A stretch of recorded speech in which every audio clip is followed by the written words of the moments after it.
মিডিয়ার নায়িকাদের অনেক সময় সুগার ড্যাডি থাকে, এরকম একটা গুঞ্জন আছে। গুঞ্জন অনেক সময় আমরা দেখেছি, সত্যিও হয়েছে। তো আপনি তো মিডিয়াতে কাজ করেছেন, আপনার কাছে এই বিষয়টা কেমন লাগে যে মিডিয়ার মেয়েদের কি খালি সুগার ড্যাডি থাকে, বা আপনার কি এক্ষেত্রে কোনো সুগার ড্যাডি ছিল? আপনি কি কখনো এরকম কোনো অফার পেয়েছিলেন?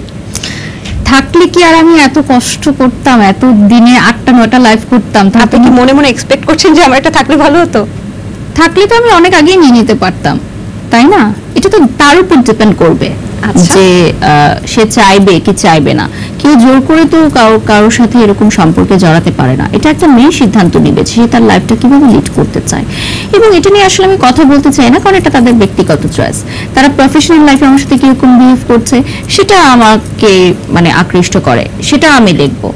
সে পার্সোনাল লাইফে কি করছে না করছে, গিভ এন্ড টেকের মাধ্যমে কাজ করছে নাকি তার সুগার ড্যাডি আছে, এটা ডেফিনেটলি তার পার্সোনাল ম্যাটার। এটা নিয়ে আমি কোনো মন্তব্য করতে চাই না।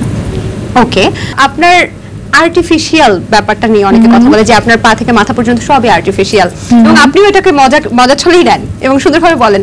আসলে কত পার্সেন্ট কোনটা আসলে আর্টিফিশিয়াল না? আজকে চুলটা তো আর্টিফিশিয়াল না, শিওর। আসলে বিষয়টা কি জানেন, অনেকেই হয়তো এই অ্যাস্থেটিক চেঞ্জেস গুলো করায় কিন্তু বলে না।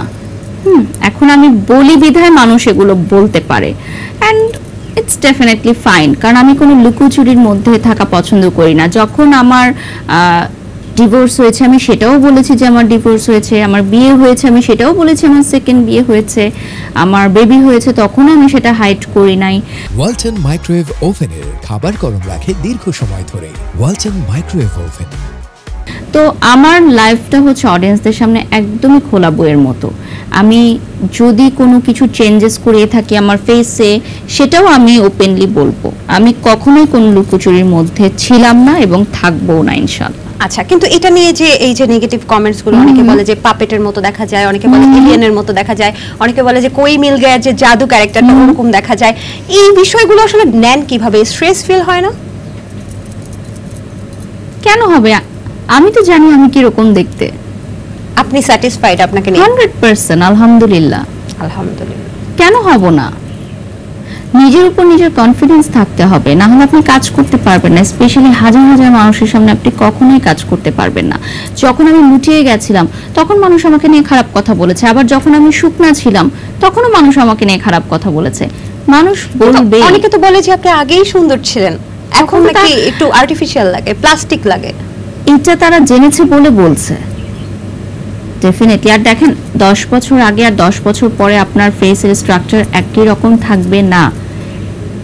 মানুষ আসলে মন্তব্য করার জন্য মন্তব্য করে, এবং কেউ একজন আমাকে এই কথাটা বলেছিল যে বারিশ, তোমাকে নিয়ে মানুষ মন্তব্য করে এটা তুমি প্রাউড ফিল করো, কারণ একদিন তোমাকে নিয়ে কেউ মন্তব্য করে নাই, কারণ কেউ তোমাকে চিনতো না, কেউ তোমাকে জানতো না। সো একটা মন্তব্য পাওয়ার জন্য তোমাকে ওই লেভেলের ইম্পর্টেন্ট পারসন হতে হবে যে কেউ তোমাকে নিয়ে মন্তব্য করছে।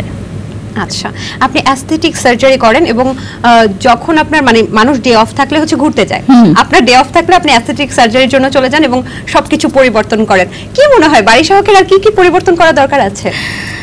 আমার মনে হয় যে আমার মধ্যে যেটা পরিবর্তন করা দরকার আছে সেটা হচ্ছে যে আমাকে আরো বেশি ম্যাচিউরড হতে হবে।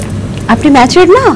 যত হয়েছে আরো বেশি ম্যাচিউরড হতে হবে আমাকে, কারণ ক্যারিয়ারের বয়স যত বেশি হবে আপনার ম্যাচুরিটি লেভেল তত বেশি থাকতে হবে, এবং আরো ধৈর্যশীল হতে হবে আমাকে।